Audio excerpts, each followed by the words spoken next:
Hi guys. Okay, so I wanted to do a quick update. Well, this is more of my pregnancy vlog. It will be weeks 33 through 38. I haven't gotten to vlog because I have been in and out of the hospital. I've been on bed rest since 34 weeks. So yeah, this is the first time that I've been able to vlog in a little while. So right now I'm 38 weeks and I've made it past 37 weeks. What the doctor wanted, he wanted me to get at least 37 weeks so that way baby was developed and full term and all that, because I usually deliver my babies at 35 weeks. Well, I started to dilate and go into labor at 34 weeks. Luckily, I had actually gone into the hospital that day because my feet and ankles and legs were just really swollen, and my right side was a lot more swollen than my left side, and it started to give me like a weird like tingling sensation and stuff. So I wanted to, figure out what that was. And when I called the doctor, they told me to come in, but the time that they wanted me to or could have me come in, by the time I would have made it from my house to the doctor's, I wouldn't have been able to be seen. So I just went to the hospital because it was closer to me, and my doctor was actually on call there at the time anyway. So we went there, and they actually admitted me because she wasn't moving and responding the way they wanted her to, and they had her on the heart monitor and everything, and her heart rate was dropping and things of that nature, and I was contracting but I wasn't feeling them, and my cervix was dilating and I wasn't feeling like pain or like labor. I wasn't feeling like I was laboring. So they admitted me into the hospital and started giving me shots to stop my cervix from dilating, and also steroid shots just in case they couldn't stop me from dilating. And it took like a full day of shots and everything else for them to get my cervix to stop dilating. There for about a day and a half in the hospital, and then they sent me home and put me on bed rest because apparently being active for me makes me dilate, and so they didn't want that to happen. So I was put on bed rest, but my cervix stopped dilating at 3 centimeters, but because I went from 0 to 3 centimeters in a day. So I started dilating pretty quickly once my body wanted to go into labor. So when they stopped, I feel like it didn't necessarily stop everything. It stopped my cervix from dilating, but it didn't stop my contractions, because then I started to feel my contractions once I got home. And they started out, irregular, sporadic, like Braxton Hicks. But then they started to, as the days went on, they started to progress into, actual contractions, and they were hurting, and they weren't like excruciating, but like the beginning stages of labor basically. And they were starting to get closer together. It started from 10 minutes apart, and then it went to 8 minutes apart, and then it went to 5 minutes apart, and then it went to 4 minutes apart, and got all the way down to 3 minutes apart. But they were lasting about 45, 50 seconds or so, and it would do that for about an hour and then stop and then start again after a short period of time. So the doctor said, if it happens again, go into the hospital. So I waited it out. I didn't want to, just rush to the hospital at the drop of a hat and be like, oh, I'm in labor. And then they're like, no, you're not. And then they send me home again. So I kind of, just tracked it and kept track of it, and started seeing my doctor once a week. And then they started, just coming regularly, every 3 minutes apart, almost a minute long. They were getting a little bit stronger to me, so I went into the hospital. We checked back in, maybe like a week later, which would make me, we checked in, I was about 36 weeks when we checked in again. And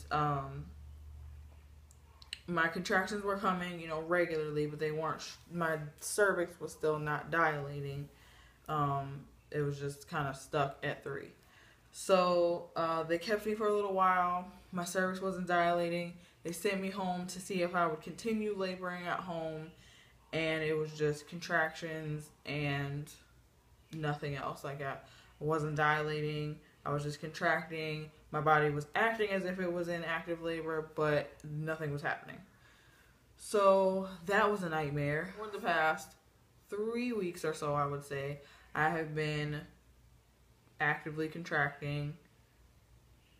It's usually in between 4 minutes apart or 5 minutes apart. Last night it was 3 minutes apart, and they were lasting for a minute. My doctor told me to go into the hospital, if it does it again, because it did it last night. Throughout the night, I got like absolutely no sleep. I was so tired. So yeah, that's pretty much been my life for the past 3 weeks, is just contractions as if I'm in labor, but nothing happening in the cervix department. I'm currently still 3 centimeters and 80%. I'm effacing, but I'm not dilating. So I'm started out at 1 centimeter, and I think she was like 30% effaced or something like that. And then the last time I was checked, I was 3. That's when I got to 3, and they wanted to stop my cervix from dilating because I was only 34 weeks. So as of now, I am 3 centimeters and 80% effaced. Yeah, 80 or 85% effaced. So my doctor just decided, if I don't go into labor this week, he will just induce me next week on Wednesday morning. It's kind of annoying because I'll have to do this whole laboring thing contraction wise that are now getting worse. Before I wasn't feeling them, but once they intervened, after they took me off everything and stopped giving me stuff, I could feel them, and now they are getting more painful. So now I just kind of have to just deal with it, I guess, until next week. So that is it. That's pretty much what has been happening. As far as anything else, I've just had the worst heartburn. That's been like my main thing, is heartburn and extreme fatigue. Like, I've just been so tired and so drained, almost as if the life is being sucked out of me. And I'm contracting right now, and it's not fun. The good thing with contracting and laboring for so long is I've learned how to kind of, breathe through them a little more. So I feel like I'll be able to go a little further without pain medication if I decide to, get an epidural or something. I'll be able to go a little further along before I ask for pain medication, because right now I'm still deciding on whether or not I want a natural or if I want to get an epidural. I had an epidural with my last 2 kids. Worked out fine for me. I just wanted to try for the natural route this time. But since I'll be getting induced, it won't really be that natural because I'm getting induced. So medication will be given to me anyway. And I know that if they induce you, and sometimes the medication that they give you makes your contractions and everything a little worse than they would be if you labored naturally. So we will see, what I decide. I will vlog that. We will be leaving for the hospital at like 4 a.m. So it will be really early, but we're actually like night hawks, because I'm usually sleeping or napping throughout the day because I just get so tired from like cleaning and doing different things, and then I'll just drop. Like, I'm just so tired, and I've been trying to, get in maybe like a walk with the kids or something, at least once a day now, since I'm past the 37-week mark. But that has just like also drained me.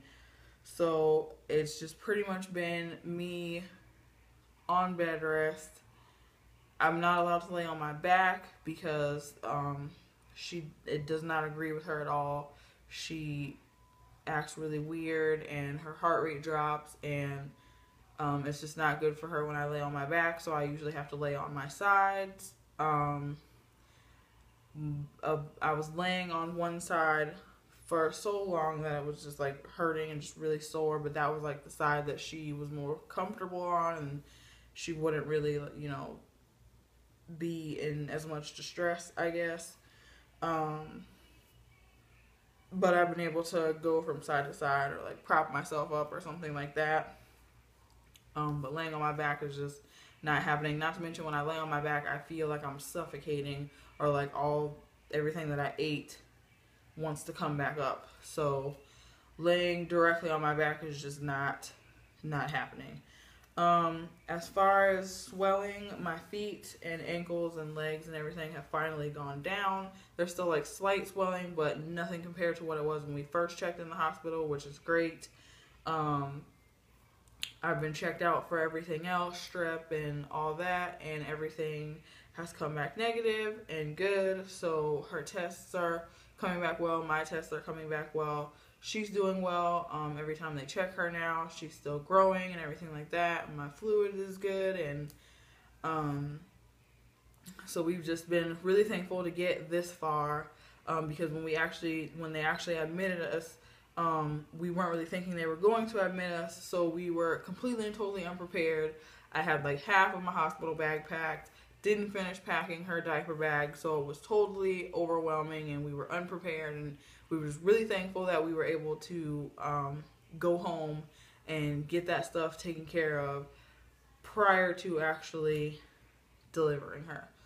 So now it's just a matter of waiting and semi-laboring. I don't really know what you would call this. It's just been my body taking me on a crazy, painful roller coaster. So my camera died, and I lost some footage. So yeah, basically it's just the waiting game now.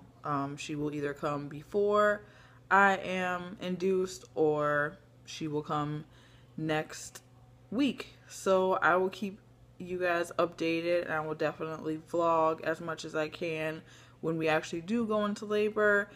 And if you have any comments, questions, concerns, any of that, please leave it down below, and I will try I will try and get back to you as soon as I can.